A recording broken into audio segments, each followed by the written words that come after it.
मागील विधानसभा निवडणुकीच्या काळात महायुती सरकारमुळे ओबीसी विद्यार्थ्यांचे परदेशी शिक्षणाचे स्वप्न पूर्ण झाले असे सांगणारी जाहिरात प्रसिद्ध करत या जाहिरातीमध्ये झळकलेल्या चंद्रपूरच्या रोहित दिवसे या विद्यार्थ्याला आता मात्र त्याच परदेशी शिष्यवृत्तीसाठी अपात्र ठरविण्यात आले आहे।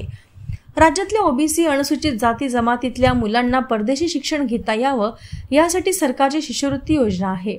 आर्थिक परिस्थिती नसल्याने परदेशात उच्च शिक्षण घेता येत नाही, पण सरकारच्या या योजनेतून या विद्यार्थ्यांचा मार्ग सुकर झाला। रोहित दिवसेने इंग्लंडच्या बर्मिंगहॅम विद्यापीठात MSc ॲडव्हान्स इंजिनिअरिंग मॅनेजमेंट या 1 वर्षाच्या अभ्यासक्रमासाठी प्रवेश घेतला। यासाठी त्याने ओबीसी विभागाकडे शिष्यवृत्तीसाठी अर्ज दाखल केला।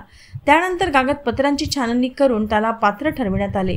26 सप्टेंबर 2024च्या प्रसारित झालेल्या 75 जणांच्या पात्र यादीत 24व्या क्रमांकावर रोहितचे नाव होते। त्यानंतर निवडणूक काळात रोहित आणि त्याच्या कुटुंबाची मुलाखत समाज माध्यमांमध्ये प्रस्तुत केली गेली। रोहितला पुढे करून सरकारने स्वतःची पाठ थोपटून घेतली होती। मात्र आता यादी 2024-25 ची आहे आणि रोहित जानेवारी 2025 मध्ये उत्तीर्ण झाल्याने त्याला लाभ घेता येणार नसल्याचे ओबीसी विभागाच्या अधिकाऱ्यांचे म्हणणे आहे।